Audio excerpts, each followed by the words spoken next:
Right here is every receipt of every dollar I've spent on this car behind me. From buying the car, shipping it, the unexpected hurdles I had to go over, and all the fees that I had to pay, so you know what to expect when you go to import your JDM dream car. I actually lied, this is not all the receipts, this is just all the paperwork that's needed to register the car. So in my time of owning this car, I've had a lot of questions. How did you get the car? How much it cost? How long did it take to get over here? And who exported the car? And so I actually got this car through a dealership in Japan. Most people get their car...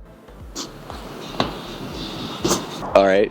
Normally, if you get an imported car, there is a high chance that you get it from a car auction, but I actually got this car from a dealership at the bottom of the Hakone Pass. The owner of the dealership was a super nice guy, actually an older guy who spoke zero English, and I still ended up buying the car from him. But the initial price of the car was about 1.8 million yen, which roughly translates to about 11,000 USD. But then I had to get the car transported all the way over to Mintco Export. So all in total, after wiring fees, the car ended up costing me $12,250. And that's not including my trip to Japan, which would add this up very quick, but we're not going to include that. Now, once it was at Mintco's warehouse, they initially charged me $150 a month for outside storage. This is actually pretty normal. If you want inside storage, that might cost you around $250 to $350, but this will vary between different exporters. Now, fast forward about 2 years later, the rear tires needed to be replaced as well as the battery. The tires ended up being $220 with mount and balance, and the battery was only 50 bucks. And now we get into the price of how much this car cost me to get out of Japan and into America. When importing a car, there's two different sides of it. You have the export and the import. And Mintco luckily handles both sides of that, which makes this process way easier than expected. It's like buying a normal car. You have to do none of the hard work to get the car into America. So to export the S15, it cost me $2,413. That was the transport back to the port, export fees, and of course, Mintco's brokerage fee. Shipping will vary between oil prices, the tariffs, and a million different things. So I would take my shipping costs with a grain of salt. Shipping prices change literally every week. So to be safe, I would say keep around $5,000. Prepare yourself to pay for shipping for this car, not including tariff. Tariffs right now, I believe, are about 15% plus 2.5%. And my car ended up being on the Psych Anji Sincerity. And let me tell you, I was probably tracking this car every day this car was on the boat, and it was a very long 2 months. And then when it finally got off of the boat, I was finally hit with the bill. Because once you import it into America, you obviously have the different fees and of course the tariff. So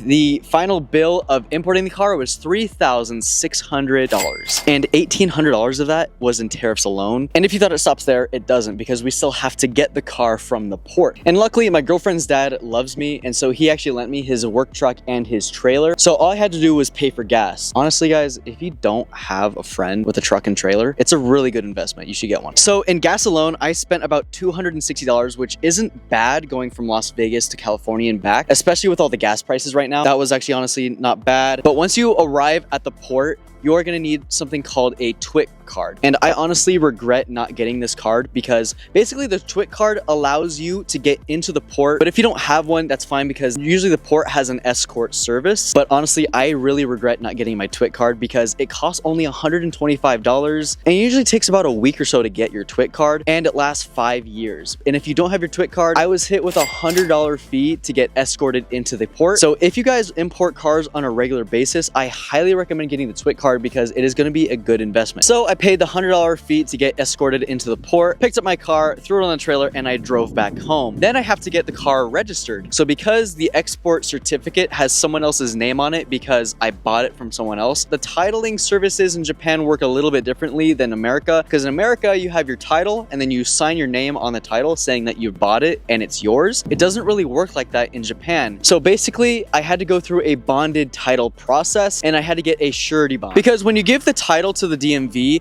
and it's under someone else's name, it kind of looks a little shady to them. So basically, you have to get the surety bond, then you have to go to an insurance agency to get the value of the car, and then you could pay the fee. So they valued my car at around $16,000, and then they add 1.5 times that. So that came out to around $24,600. And then I had to pay a fee to get the surety bond, which was $246. So if your car is worth $50,000, you're gonna owe $500 to get the surety bond. I don't know if this is like this in every state, but this was like this for me, but I would be prepared if you guys run into that issue. And to insure the car, I'm not going to disclose that, because it differs from everyone, what your gender, age, and your driving history. If you guys want to know how much your S15 is going to cost you, or whatever car you want, really, just contact your insurance agency with the VIN number so they can give you an accurate estimate on that car. But to register the car, it only cost me $40, which isn't bad for an S15, so I'm pretty happy with that. I haven't been adding up the total cost of my car. So I'll have it on the screen of how much I've spent on this car. And while I'm editing this, I'm gonna have to cry and curl up into a ball because I think if I had to guess, it's around probably $20,000, which I'm totally okay with because